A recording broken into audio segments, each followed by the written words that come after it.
Hi friends, I am Sunit Sanghai from रेनबिस investment और आज हम देखेंगे निफ्टी 100 अल्फा 30 और निफ्टी अल्फा 50 ये दोनों इंडेक्स का बेसिकली जो टॉप 10 कंपनीज है उनको समझेंगे। तो यहाँ पे बेसिकली 10 स्टॉक्स इसलिए कंसिडर कर रहे हैं कि जो अल्फा 30 और अल्फा 50 दोनों के जो 10 स्टॉक्स है इसका बास्केट बना के एक अच्छा खासा बैलेंस भी बना सकते हो, large cap and small and mid cap का, और एक अच्छा खासा आपको बेटर रिटर्न भी मिलता है कंपेयर टू म्यूचुअल फंड्स, और आपको जो 1% के आसपास के जो चार्जेस होते हैं म्यूचुअल फंड के वैसा भी नहीं देना पड़ता है। तो ये जो दोनों इंडेक्स है ये बेसिकली एवरी क्वार्टर रीबैलेंस होते हैं। तो रीबैलेंसिंग के हिसाब से हम इस वीडियो को ला रहे हैं बेस्ड ऑन मार्च 31 जो रीबैलेंसिंग हुई है रिसेंट क्वार्टर में। और इसके अलावा एक चीज और समझने की कि निफ्टी अल्फा 50 के ऊपर कोटक ETF रिसेंटली लाया था इन दिसंबर, तो वो मैं सजेस्ट नहीं कर रहा to all my viewers, and that is primarily क्योंकि उसमें बहुत ज्यादा ट्रैकिंग एरर है। जो एक्चुअली निफ्टी अल्फा 50 के अंदर जितने अच्छे रिटर्न्स दिख रहे हैं उतने अच्छे रिटर्न्स आपको उस ETF के अंदर नहीं मिलेंगे। बहुत ज्यादा एफिशिएंटली वो ETF को उसके जो फंड मैनेजर है वो ही चला पा रहे हैं। I don't know why, but बहुत अच्छे रिटर्न्स उसने नहीं दिए कंपेयर निफ्टी अल्फा 50 इंडेक्स। तो इसलिए जो है मैं उस तरीके की ETF सजेस्ट नहीं करूंगा, और वॉल्यूम भी इनफ नहीं है। ऑलमोस्ट 30-35 करोड़ का ही AUM इतने दिन में बना है। तो पर्सनली आई सजेस्ट कि टिल एक अच्छा फंड कोई लॉन्च नहीं होता for this two particular indexes, तब तक आप उससे इस तरीके के जो मैं वीडियो बना रहा हूँ इस तरीके से आप डायरेक्टली इन्वेस्ट करोगे वो बेटर है। अगर फ्यूचर में कोई पर्टिकुलर फंड हाउस जो है इसके इन दोनों इंडेक्स के ऊपर फंड्स लॉन्च करता है तो डेफिनेटली मैं अपने टेलीग्राम चैनल पे भी और अपने यूट्यूब चैनल दोनों जगह डेफिनेटली आई विल कम्युनिकेट।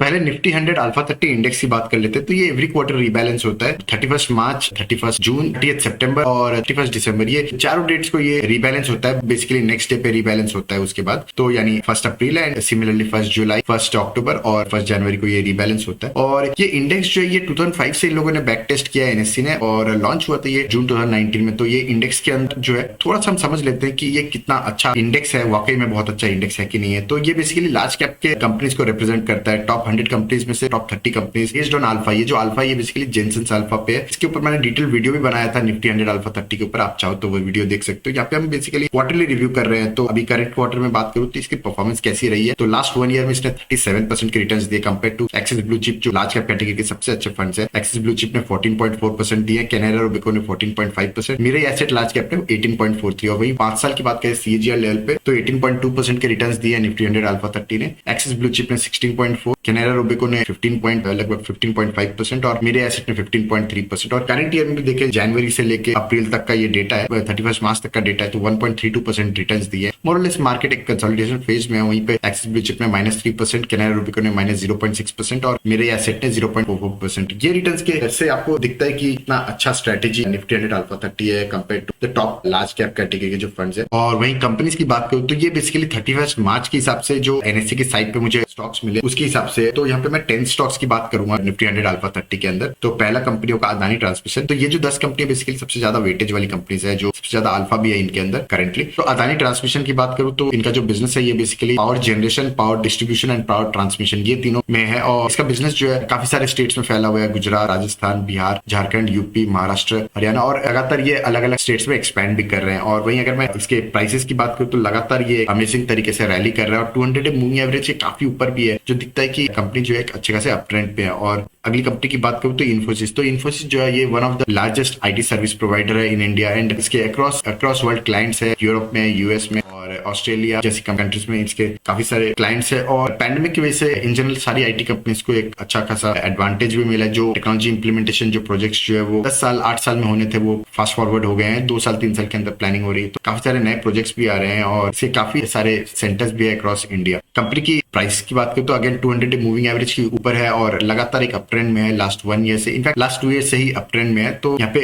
चीजें पॉजिटिव है, और यही रीजन है कि बेसिकली जेनसेंस अल्फा में प्राइस को कंसीडर किया जाता है और वॉल्यूम को कंसीडर किया जाता है, और प्राइस जो है एक अच्छे खासे अप ट्रेंड में है। और थर्ड कंपनी की बात करूं तो टाइटन। तो टाइटन जो है ये प्राइमरली एक वेरेबल ब्रांड है। वेरेबल ब्रांड के अंदर जो है बेसिकली ज्वेलरी आ गई, वॉचेस से इन लोगों ने इनिशियली स्टार्ट किया था, उसके बाद ज्वेलरी आ गई, और उसके बाद इन लोगों ने आईवेयर, और रिसेंटली इन लोगों ने साड़ी और कुछ और चीजें जैसे कि परफ्यूम जैसे चीजों को भी इन लोगों ने लॉन्च किया है। तो मेजर रेवेन्यू जो है इनकी बेसिकली वॉचेस और ज्वेलरी से ही आती है। और कंपनी की प्राइस की बात करें तो अगेन 200 मूविंग एवरेज के ऊपर भी है, और अच्छे खासे अप ट्रेंड में है। लास्ट कुछ महीने से ये कंसोलिडेशन फेज में रहा है, स्पेशली आफ्टर अक्टूबर, और उसका प्राइमरी रीजन ये है कि मार्केट इन जनरल जो है एक कंसोलिडेशन फेज में है। बट जब एक कंसोलिडेशन फेज होता है तो आपको कोई भी जल्दी से स्टॉक मिलता नहीं है जो अप ट्रेंड में हो, यूजुअली वो भी अपने एक कंसोलिडेशन फेज में आ जाता है। बट जैसे मार्केट वापस से अप ट्रेंड में वापस बाउंस बैक करता है तो ये जो स्टॉक्स है ये सबसे ज्यादा फास्ट मूव करते हैं। तो ये जो बेसिकली एडवांटेज है, ये हाई अल्फा वाले स्टॉक्स का ये एक एडवांटेज रहता है। अगली कंपनी की बात करें तो एसआरएफ लिमिटेड। तो एसआरएफ लिमिटेड जो है ये एक केमिकल बेस्ड कंपनी है और स्पेशली इंडस्ट्रियल और स्पेशलिटी इंटरमीडिएट्स बनाती है और अक्रॉस इंडस्ट्री इसका एप्लीकेशन है, चाहे वो फ्लोरोकेमिकल्स हो, स्पेशलिटी केमिकल हो, पैकेजिंग फिल्म हो, टेक्सटाइल्स हो, कोटेड एंड लैमिनेटेड फैब्रिक्स हो, इस तरीके के चीजों में इसके प्रोडक्ट्स आते हैं। और यहाँ पे अगर मैं कंपनी के प्राइस की बात करूँ तो लगातार जो है ये इसके प्राइस जो है अप ट्रेंड में है एंड रिसेंटली ये निफ्टी नेक्स्ट 50 का भी पार्ट बना है फ्रॉम मिड कैप और कंपनी 200 मूविंग एवरेज के ऊपर भी है। And even if market is under consolidation ये एक अप ट्रेंड में है, ऑलमोस्ट 2400 से इंक्रीज होकर 2600 में गया, जबकि मार्केट एक कंसोलिडेशन फेज में सिंस अक्टूबर। और वहीं अगर मैं अगली कंपनी की बात करूँ तो माइंडट्री एक मिड कैप कंपनी है। ये मिड कैप कंपनी बेसिकली ये टेक्नोलॉजी कंपनी सर्विस प्रोवाइडर है, जस्ट लाइक टीसीएस, इन्फोसिस। और पैंडेमिक की वजह से जितनी भी आईटी कंपनी उसको एडवांटेज भी मिला है और ये इनके नंबर्स में भी दिखता है। आप देखो सेल्स ग्रोथ भी है एक 15% के आसपास आ गई है और प्रॉफिट जो है ऑलमोस्ट 20% के रेंज में होवर करता है। और यहाँ पे अगर मैं प्राइस की बात करूँ तो अगेन 200 मूविंग एवरेज के ऊपर भी है और कंपनी जो एक लगातार अप ट्रेंड में है। जैसे मैंने कहा अक्टूबर से सारी कंपनी से कंसोलिडेशन फेज में है और अब लग रहा है कि next leg of movement start हो गया है वापस निफ्टी के अंदर। तो अगर ऐसा मूवमेंट होता है तो दीज आर द कंपनी जो सबसे ज्यादा अल्फा जनरेट करके दे सकती है। और यहाँ पे अगली कंपनी की बात करें तो अदानी एंटरप्राइज। तो Adani enterprise basically Adani group की एक कॉन्ग्लोमरेट कंपनी है और ये बेसिकली इंफ्रास्ट्रक्चर पे ज्यादा फोकस करती है। इंफ्रास्ट्रक्चर में कंस्ट्रक्शन भी करती है, चाहे वो एयरपोर्ट्स हो, रोड्स हो, रेलवे हो, मेट्रो हो, वाटर प्लांट्स हो और डेटा सेंटर, सोलर पैनल जो है इंस्टॉलेशन भी करते हैं और मैन्युफैक्चरिंग में भी है। तो बेसिकली इंफ्रास्ट्रक्चर फोकस कॉन्ग्लोमरेट है। और यहाँ पे अगर मैं नंबर्स की बात करूँ तो आपको अदानी की सारी कंपनी से बहुत हाई पी रेशियो पे मिलेंगी और उसका प्राइमरी रीजन है कि इनकी ग्रोथ जो है वो इतनी नॉर्मल नहीं है। आप देखो लगभग 3% के आसपास की ग्रोथ है और वही प्रॉफिट जो है ऑलमोस्ट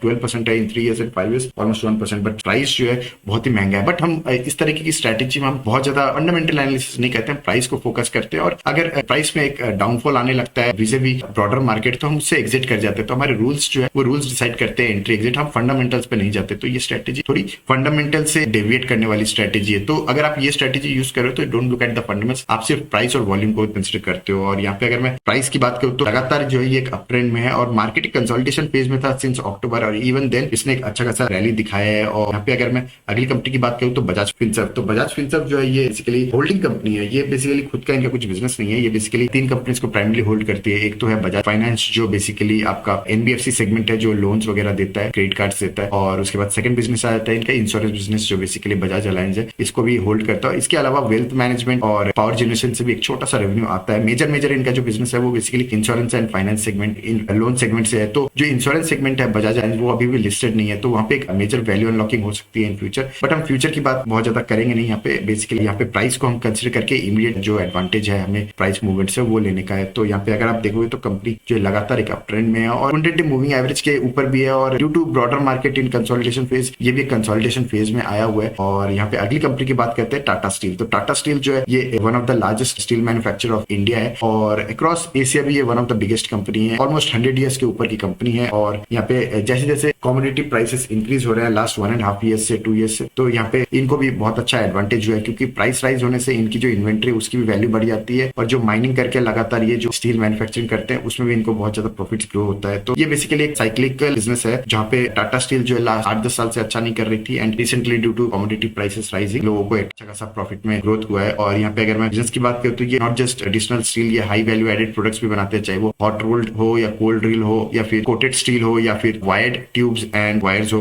तो इस तरीके के प्रोडक्ट्स ये बनाते हैं। और प्राइस की बात करूँ तो ये एक अच्छे खासे अप ट्रेंड में था, हालांकि रिसेंट कुछ महीने से ये कंसोलिडेशन फेज में है due to broader market being in consolidation phase. और नेक्स्ट लेग ऑफ निफ्टी का जैसे ग्रोथ होगा तो यहाँ पे भी एक्सपेक्टेशन है कि इसके प्राइसेस भी राइज होंगे और बाई चांस अगर प्राइस एक्चुअली फॉल करने लगते हैं जबकि निफ्टी के प्राइसेस राइज होते हैं तो automatically this will come out of the strategy और नए नए स्टॉक्स आने लगेंगे। तो ये बेसिकली अल्फा स्ट्रेटेजी होती है। और यहाँ पे अगली कंपनी की बात करें तो again another commodity related company जो है वेदांता लिमिटेड, जो basically extracting and processing of mineral and oil and gas में ये डील करता है। और ये जो एक्सट्रैक्शन भी करता है जितने भी मेटल्स है उसकी, चाहे वो जिंक हो, लेड हो, सिल्वर, कॉपर, एल्यूमिनियम, आयरन और ऑयल एंड गैस, तो ये जितना भी एक्सप्लोरेशन करता है और प्रोसेसिंग करता है, ये नॉट जस्ट इन इंडिया, जितने भी अफ्रीकन कंट्रीज है प्राइमरली जो मिनरल रिच कंट्रीज है लाइक साउथ अफ्रीका है, नाम्बिया है, लाइबेरिया है, इस तरीके के कंट्रीज में भी ये एक्सप्लोरेशन एंड प्रोसेसिंग करता है। और यहाँ पे अगर प्राइस की बात करें तो लगातार एक अप ट्रेंड में है। मार्केट जो है कंसोलिडेशन फेज में आया है सिंस अक्टूबर, इवन देन जो है इसके प्राइसेस जो है राइज ही कर रहे है और इसीलिए जो है ये अल्फा 30 के अंदर पार्ट भी है। और इसके बाद अगली कंपनी की बात करें तो हिंडाल्को लिमिटेड। तो Hindalco limited another commodity company है। तो ये बेसिकली एल्यूमिनियम एंड कॉपर में डील करता है और एल्यूमिनियम कॉपर के ये नॉट जस्ट प्रोडक्शन करता है, उसके काफी सारे प्रोडक्ट्स भी बनाता है। एल्यूमिनियम शीट बनाता है, लाइट गॉज प्रोडक्ट्स बनाता है, स्पेशली जो अलग अलग इंडस्ट्री में यूज भी होता है, स्पेशली एफएमसीजी के और फॉइल पेपर या फिर फॉइल प्रोडक्ट्स, इस तरीके के प्रोडक्ट्स भी बनाता है। और यहाँ पे अगर मैं प्राइस की बात करूँ तो अगेन एक अच्छे खासे अप ट्रेंड में है। सिंस अक्टूबर जो कंसोलिडेशन फेज आया है उसके बावजूद जो है ये अपने प्राइस जो है इसकी लगातार राइज भी कर रही है, 200 डे मूविंग एवरेज के ऊपर भी है और वॉल्यूम भी काफी तगड़ा है। तो यूजुअली हम वॉल्यूम को इसलिए भी कंसिडर करते हैं क्योंकि स्पेशली जो कंपनीज में वॉल्यूम नहीं होगा तो आप अगर बड़े अमाउंट में अगर उसमें इन्वेस्टमेंट करते हो या शॉर्ट टर्म के लिए होल्ड करते हो तो वहां पे अगर वॉल्यूम नहीं होगा तो आप लोअर सर्किट में हिट होने लगेगा, स्लिपेजेस ज्यादा आने लगेंगे, तो इसलिए वॉल्यूम प्राइस एक्शन स्ट्रेटेजी में थोड़ी इंपॉर्टेंट हो जाती है। और उसके बाद हम बात कर लेते हैं निफ्टी अल्फा 50 की। तो निफ्टी अल्फा 50 इंडेक्स की अगर मैं बात करूँ तो ये बेसिकली अगेन 2003 में लॉन्च हुआ था और 2012 में एक्चुअली लॉन्च हुआ था। 2003 से ये बैक टेस्टेड है और इसने भी काफी अच्छे रिटर्न्स बना के दिए हैं। कई लोग मुझे पिछले वीडियो में मैंने बनाया था, वहाँ पे कुछ लोगों ने बोला था मैंने टॉप 500 कंपनीज है उसमें से 50 कंपनीज चुनता है, मैंने लिखा था। तो कई लोगों ने लिखा कि एक्चुअली 300 कंपनीज में से 50 कंपनीज चुनता है। ये सही बात है, लेकिन जो टॉप 300 कंपनी है उसका क्राइटेरिया क्या है कि उनका एक सर्टेन लास्ट 1 ईयर का हिसाब से वो लिस्टेड भी होनी चाहिए, पहली चीज। दूसरा है कि उसका एनफ वॉल्यूम होना चाहिए, सर्टेन थ्रेशोल्ड वॉल्यूम है। तो वो वॉल्यूम के हिसाब से जो बाकी क्राइटेरिया है उस हिसाब से जो टॉप 300 कंपनीज है वो 300 के अंदर एक्चुअली लिमिट नहीं होती, उसके बियॉन्ड आ जाती है जो 350 और 370 कंपनीज। और स्टैंडर्डली हम 300 के बाद 500 इंडेक्स को ज्यादा समझते हैं, तो इसलिए मैंने निफ्टी 500 बोला ताकि एक स्मॉल कैप का भी एक दायरा आपको समझ में आए। अदरवाइज ये बेसिकली टॉप 300 कंपनीज का यूनिवर्स होता है based on some further criteria. तो यहाँ पे अगर मैं कंपैरिजन भी करूँ इसके जो स्मॉल कैप की या मिड कैप की या फिर लार्ज कैप की या लार्ज एंड मिड कैप की जो सबसे अच्छे परफॉर्मिंग म्यूचुअल फंड है उनके साथ कंपैरिजन कर लेता हूँ। तो लास्ट 1 ईयर में इसने 56% के रिटर्न्स बना के दिया। वहीं एसबीआई स्मॉल कैप ने 28%, निप्पॉन इंडिया ने 43%, एक्सिस स्मॉल कैप ने 41%, एक्सिस मिड कैप ने 22% के रिटर्न्स बना के दिए, पराग पारिक ने 28%, मेरे एसेट इमेजिंग ब्लू चिप जो पर्सनली मेरा वन ऑफ द फेवरेट है 21% रिटर्न, और निफ्टी 200 मोमेंटम 30 इंडेक्स ने 36% रिटर्न्स बना के दिए। तो आप देखो अक्रॉस जितने भी म्यूचुअल फंड्स है उसको बीट किया इसने हैंड्स डाउन। और वहीं अगर मैं 5 इयर्स की बात करूँ तो 19.3% के रिटर्न्स बना के दिया निफ्टी 200 मोमेंटम 30 ने। उसके बाद मेरे एसेट ने 18%, पराग पारिक ने 20%, एक्सिस मिड कैप ने 20% के आसपास, एक्सिस स्मॉल कैप ने 22%, निप्पॉन इंडिया ने 21%, एसबीआई स्मॉल कैप ने 21.5%। और इन सबको एक अच्छे खासे मार्जिन से, एक अच्छे खासे गैप से इसने बीट करते हुए 27% के आसपास के रिटर्न बना के दिए। तो निफ्टी अल्फा जो है ये बहुत ही अच्छी स्ट्रेटेजी भी है। और आप करंट ईयर में भी देखोगे तो जब मार्केट करेक्शन फेज में है, कंसोलिडेशन फेज में, तो यहाँ पे भी इसने स्पेशली पॉजिटिव अल्फा ही बना के दिए है। और डेफिनेटली बहुत ज्यादा पॉजिटिव रिटर्न्स नहीं बना के दे सकता है जब मार्केट कंसोलिडेशन फेज में, बट आपको ये स्ट्रेटेजी जो है काफी कुछ बता देती है अगर टॉप परफॉर्मिंग म्यूचुअल फंड्स को इस तरीके से बीट करता है। और इसके हम टॉप 10 स्टॉक्स की बात कर लेते हैं based on this recent quarter changes. तो बेसिकली 10 स्टॉक्स की बात कर लेते हैं। तो टॉप 10 स्टॉक्स में पहला है ब्राइटकॉम ग्रुप लिमिटेड। तो ये बेसिकली एक डिजिटल मार्केटिंग कंपनी है, सर्विस प्रोवाइड करती है। तो इसके क्लाइंट्स की बात करें तो याहू है या फिर यूनिलीवर, इस तरीके के क्लाइंट्स है इसके। और डिजिटल मार्केटिंग के जितने भी होते हैं, चाहे वो सोशल मार्केटिंग हो या फिर मोबाइल मार्केटिंग हो, इस तरीके के कैंपेन्स जो है ये अपने क्लाइंट्स के लिए बनाता है। इसके अलावा भी इसके और सर्विसेज है in software and modern technologies, but major इनका जो रेवेन्यू है वो एडटेक स्पेस से ही आता है, डिजिटल चैनल्स पे। प्राइस की बात करें तो अगर 200 डे मूविंग एवरेज के ऊपर है और मार्केट में कंसोलिडेशन फेज में इसने भी एक अच्छा खासा करेक्शन दिखाया था। और यूजुअली अल्फा 50 में जो स्टॉक्स है वो जब मार्केट में करेक्शन होती है तो इनमें ड्रॉडाउन भी ज्यादा होते हैं, because it's a very high risky and high volatility strategy. तो आपको जब मार्केट में फ्लक्चुएशन होते हैं तो उस हिसाब से इसमें फ्लक्चुएशन होती है। अगर मार्केट में करेक्शन होगा तो इसमें करेक्शन ज्यादा होगा, और मार्केट में एक अप ट्रेंड आएगा तो इसमें अप ट्रेंड भी बहुत ज्यादा आएगा। तो ये basically alpha strategy is both sides. ऐसा नहीं है कि सिर्फ राइज होता है तो इसके प्राइसेस राइज होते हैं, बेटर अल्फा जनरेट करता है। जब करेक्शन होती है मार्केट में तो ड्रॉडाउन भी इसमें थोड़े से ज्यादा होते हैं, क्योंकि ये थोड़ी सी हाई वोलेटिलिटी वाली स्ट्रेटेजी है। और इसके बाद अगली कंपनी की बात करें तो टाटा टेली सर्विसेज। तो ये बेसिकली वायर एंड टेलीकम्युनिकेशन की इंफ्रास्ट्रक्चर में काफी सारे फैसिलिटेटर है। कंपनी के प्रॉफिट जो है बहुत अच्छे नहीं है, नेगेटिव है, और बुक वैल्यू भी अगर आप देखो नेगेटिव है, सेल्स भी नेगेटिव रही है। तो कंपनी फंडामेंटली बहुत अच्छी नहीं है, बट मार्केट कैप देखो ऑलमोस्ट 40,000 करोड़ का एक मिड कैप कंपनी है, और यहाँ पे वॉल्यूम्स इनफ है और प्राइस जो है एक अप ट्रेंड में है, इसलिए इसे फॉलो किया जा रहा है। तो बेसिकली जैसे मैंने कहा कि ये स्ट्रेटेजी में आप फंडामेंटली कंपनीज को नहीं देखते हो, आप सिर्फ प्राइस और वॉल्यूम को कंसिडर करके अपनी स्ट्रेटेजी बनाते हो। और अगर company actually price wise correction लगातार आता रहेगा तो वो अपने आप स्ट्रेटेजी के अंदर से निकल जाएगी ये स्टॉक। और वहीं अगली कंपनी की बात करें तो जेएसडब्ल्यू एनर्जी। जेएसडब्ल्यू एनर्जी जो है ये बेसिकली जिंदल स्टील की बेसिकली पावर बिजनेस को हैंडल करती है, और जितना भी इनका पावर जनरेशन होता है वो जेएसडब्ल्यू एनर्जी हैंडल करती है, चाहे जितने भी इनके जो पावर प्लांट्स है उसके थ्रू। और यहाँ पे अगर मैं प्राइस की बात करूँ तो प्राइस जो है एक अच्छे खासे अप ट्रेंड में है, कंसोलिडेशन फेज में था इन द लास्ट 6 मंथ्स, और next leg of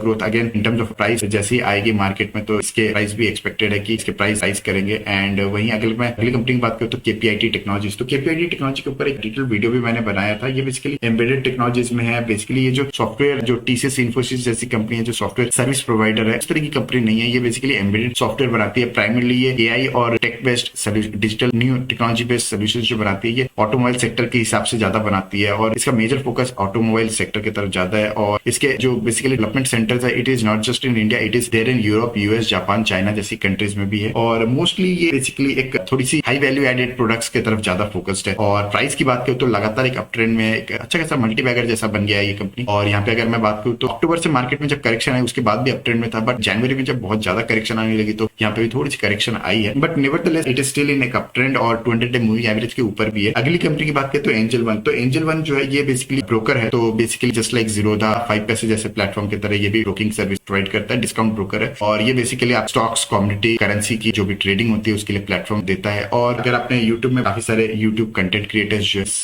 particular platform को प्रमोट भी करते हैं, तो ये बेसिकली जस्ट लाइक जीरोधा इसकी सर्विस है। मोर और लेस मुझे लगता है कि इस तरह की सर्विस काफी सारी कंपनीज दे रही है। तो बिजनेस जो है अच्छा है। जैसे जैसे demat, number of demat grow करेंगे और रिटेलर्स जो है खुद से इन्वेस्टमेंट या ट्रेडिंग करेंगे तो यहाँ पे इनका भी बिजनेस अच्छा खासा ग्रो होगा। और यहाँ पे प्राइस की बात करूँ तो due to pandemic lot of people have started doing trading और स्टॉक मार्केट में मार्केट भी बहुत अच्छा कर रहा था, तो lot of people flock to the market when market is doing good. तो यहाँ पे इसके प्राइस भी जो है लगातार एक अप ट्रेंड में 200 डे मूविंग एवरेज के ऊपर भी है और वॉल्यूम भी एनफ है। तो ये चीजें जो है इस कंपनी को डेफिनेटली निफ्टी अल्फा 50 के अंदर पार्ट बनाती है। और उसके बाद अगली कंपनी की बात करते हैं ट्राइडेंट। तो ट्राइडेंट जो है ये बेसिकली इसके major two source of revenue होती है। एक तो ये जो पर्टिकुलरली होम फर्निशिंग के कुछ प्रोडक्ट्स बनाती है, चाहे वो बाथिंग प्रोडक्ट्स है, बाथ के लिए टॉवेल्स है या फिर बेडशीट है या फिर एपरल्स है, स्पेशली बाथरूम या होम फर्निशिंग रिलेटेड। तो आपने मिंत्रा या फ्लिपकार्ट, जबोंग जैसी साइट पे अगर आपने परचेस करी होगी तो वहाँ पे आपको ट्राइडेंट के काफी सारे प्रोडक्ट्स भी मिल जाएंगे। और इसके बाद जो है ये बेसिकली पेपर और केमिकल्स भी बनाती है। प्राइमरली इसके जो प्लांट्स है वो पंजाब और मध्य प्रदेश में है। और वहीं अगर मैं कंपनी के प्राइस की बात करूँ तो एक अच्छे खासे अप ट्रेंड में भी है, 200 डे मूविंग एवरेज में के ऊपर भी है और प्राइस जो है अच्छा खासा एक ग्रोथ भी दिया है इन लास्ट 1 ईयर। अगली कंपनी की बात करूं तो बीएससी लिमिटेड। तो बीएससी लिमिटेड जो है ये जस्ट लाइक एनएससी जो है, एनएससी और बीएससी दो प्लेटफॉर्म्स है जहाँ पे जितने भी कंपनी लिस्टेड कंपनीज है वो ट्रेड होती है। तो ये सेकंड लार्जेस्ट एक्सचेंज है। एनएससी से थोड़ा छोटा है बट एनफ वॉल्यूम्स यहाँ पे भी है, स्पेशली बिकॉज आर्बिट्रेज ना हो उसके लिए आर्बिट्रेजर्स जो ये मेक श्योर करते हैं कि यहाँ पे भी एनफ वॉल्यूम। और यहाँ पे अगर मैं बात करूँ तो ये basically equity, debt instruments, derivatives और म्यूचुअल फंड सभी चीज की सर्विस प्रोवाइड करता है। और इसकी रेवेन्यू से नॉट जस्ट आप जब बाई और सेल करते हो स्टॉक्स तब सिर्फ तब नहीं आती जब आप बेसिकली ये अपना जो जितना भी डेटा है जो बेसिकली एनफ, जब भी स्टॉक के price every day every minute जो प्राइस फ्लक्चुएट कर रही है वहां से भी एनफ डेटा आता है जो ट्रेडर्स के लिए बहुत हेल्पफुल होता है और उसको भी ये एज ए सब्सक्रिप्शन सेल करते हैं। तो वहां से भी एक अच्छा खासा सोर्स ऑफ रेवेन्यू आता है। और इसके अलावा जो ये इंडेक्स लगातार नए नए इंडेक्स लॉन्च कर रहे हैं तो वहां से भी जो पैसिव फंड्स है वो इस इंडेक्सेस को जो बेसिकली स्टॉक्स है उसको यूज करने के लिए इनको चार्जेस देते हैं। सब्सक्रिप्शन मॉडल में ये बिजनेस चलता है। और यहाँ पे अगर मैं प्राइस की बात करूँ तो लगातार एक अप ट्रेंड में है सिंस लास्ट 1 ईयर और 200 डे मूविंग एवरेज के काफी ऊपर है। तो ये बेसिकली हम प्राइस देख सकते हैं कि एक अच्छे खासे अप ट्रेंड वाले स्टॉक्स को ये स्ट्रेटेजी पिक करती है। और वहीं अगली कंपनी की बात करें तो अदानी टोटल। तो अदानी टोटल अगेन 450 का पी रेशियो है। तो इस तरीके के पी रेशियो भी यूजुअली फंडामेंटली कभी किसी कंपनी को बाय नहीं करना चाहिए। बट ऐसी रूल बेस्ड स्ट्रेटेजी है, आपको ऐसे स्टॉक्स जो फंडामेंटली आपको वर्थ नहीं लग रहे थे इन्वेस्टिंग करने का, वो उनकी जो प्राइस राइज है उसका भी बेनिफिट लेने को ये स्ट्रेटेजी हेल्प कर देती है। तो ये बेसिकली एक आपकी कोर स्ट्रेटेजी नहीं होनी चाहिए, ये बेसिकली आपकी एक सैटेलाइट पोर्टफोलियो के अंदर ये स्ट्रेटेजी होनी चाहिए। 20% पोर्टफोलियो या 25% पोर्टफोलियो आप इस तरीके की स्ट्रेटेजी से ड्राइव कर सकते हो। तो यहाँ पे अगर मैं बात करूँ अदानी टोटल गैस की तो ये सिटी गैस डिस्ट्रीब्यूशन के अंदर है और यहाँ पे ये बेसिकली डोमेस्टिक हाउसेस में जो नेचुरल गैस की जरूरत होती है उसके अलावा जो कमर्शियल और इंडस्ट्रियल लेवल पे भी ये सप्लाई करता है। और काफी सारे इसके आपने आउटलेट्स रोड्स पे भी देखे होंगे स्पेशली इन मेट्रोस। और यहाँ पे अगर प्राइस की बात करें तो ये लगातार एक अप ट्रेंड में है। वॉल्यूम भी जो है since it's basically large cap company 2.6 lakh crore का मार्केट कैप है तो यहाँ पे वॉल्यूम जो है ये इनफ है। आपको एज ए रिटेल इन्वेस्टर आपको बहुत ज्यादा स्लिपेजेस नहीं मिलेंगे यहाँ पे अगर आप बाई और सेल करते हो। और यहाँ पे अगली कंपनी की बात करें तो अदानी ट्रांसमिशन, जैसा मैंने निफ्टी 100 अल्फा 30 के अंदर भी ये पार्ट है। और ये बेसिकली जैसे मैंने कहा सिमिलर टू टाटा पावर, ये basically power generation, power transmission और पावर डिस्ट्रीब्यूशन तीनों के बिजनेस में है और यहाँ पे एक अच्छे खासे अप ट्रेंड में भी है। अगली कंपनी की बात करें तो एचएफसीएल लिमिटेड। तो एचएफसीएल का full form Himachal futuristic communications limited. तो ये बेसिकली टेलीकम्युनिकेशन की सर्विस प्रोवाइडर है, फैसिलिटेटर है। काफी सारे प्रोडक्ट्स जो टेलीकम्युनिकेशन इंटरनेट के लिए यूज होते हैं, राइट, चाहे वो टेलीकॉम इक्विपमेंट्स हो, ऑप्टिक फाइबर हो या फिर ऑप्टिक फाइबर केबल हो या फिर supplying lot of smaller things like switches है या फिर फाइबर है, फ्यूज है, इस तरीके के प्रोडक्ट्स भी सप्लाई करते हैं। तो जो बेसिकली बेसिकली जिस तरीके से लगातार इंटरनेट का और टेलीकॉम का इंफ्रास्ट्रक्चर हमारे अक्रॉस इंडिया जो रूरल एरियाज है, टाउन है, वहाँ पे भी अभी भी एनफ इंफ्रास्ट्रक्चर डेवलप नहीं हुआ है, तो वहाँ पे इनका एक अच्छा खासा सप्लाई के थ्रू रेवेन्यू जनरेट हो सकता है। और यहाँ पे प्राइस की बात की तो लगातार एक अप ट्रेंड में है, 200 डे मूविंग एवरेज के ऊपर है। एक दो बार इसने 200 डे मूविंग एवरेज को टच किया, वो प्राइमरी रीजन ये है कि मार्केट अपने आप में कंसोलिडेशन फेज में है और यहाँ पे होपफुली जैसे ही निफ्टी 50 जो है लेग ऑफ ग्रोथ में आएगा इन टर्म्स ऑफ प्राइस, तो यहाँ पे इसके प्राइसेस भी राइज होने चाहिए। और अगर प्राइस राइज नहीं होता, जैसे मैंने कहा कि अगर ये ब्रॉडर इंडेक्स को डेविएट करता है in terms of negative way, तो यहाँ पे ये स्टॉक अपने आप नेक्स्ट क्वार्टर में बाहर हो जाएगा। तो यहाँ पे जितने भी मैंने स्टॉक्स डिस्कस किए हैं, इसमें आपको लगेगा कि कई सारे कंपनीज जो फंडामेंटली बहुत अच्छे नहीं है या वैल्यूएशन पर्सपेक्टिव से बहुत अच्छे नहीं है, बट आपको समझना पड़ेगा कि इस तरह की स्ट्रेटेजी सिर्फ प्राइस को देखती है और वॉल्यूम देखती है। वॉल्यूम इसलिए ताकि आप एग्जिट भी कर सको, राइट? जब प्राइसेस आने लगेंगे तो आप अगर बड़ा कैपिटल लेके इन्वेस्ट कर रहे हो तो वॉल्यूम इनफ होनी चाहिए और फंडामेंटल्स के साथ इसका कोई लेना देना नहीं है। ये प्योरली प्राइस ड्रिवन स्ट्रेटेजी होती है, तो ये आपकी कोर स्ट्रेटेजी नहीं होनी चाहिए, ये बेसिकली आपकी सैटेलाइट स्ट्रेटेजी के अंदर होनी चाहिए। तो अगर आपको वीडियो इंटरेस्टिंग लगा है तो कमेंट सेक्शन में अपना अप्रिशिएशन जरूर शेयर कीजिएगा और कोई पर्टिकुलर टॉपिक आप चाहते हो हम चैनल पे कवर करें तो जरूर बताइएगा। That's all for today, thank you. तो यहाँ पे मैं एक डिस्क्लेमर दे दूं, तो ये कोई बाई और सेल की रिकमेंडेशन नहीं है, ये बेसिकली लर्निंग पर्पज से वीडियो बनाई गई है ताकि आप ये सीख सको कि एनालिसिस किस तरीके से करना चाहिए और किस तरीके से हमें अपने इन्वेस्टमेंट्स को देखना चाहिए। और अगर आपको यूजफुल लगे तो हमारा टेलीग्राम चैनल है रेनबेस इन्वेस्टमेंट, जिसको आप सर्च करके ज्वाइन कर सकते हो। That's all for today, thank you.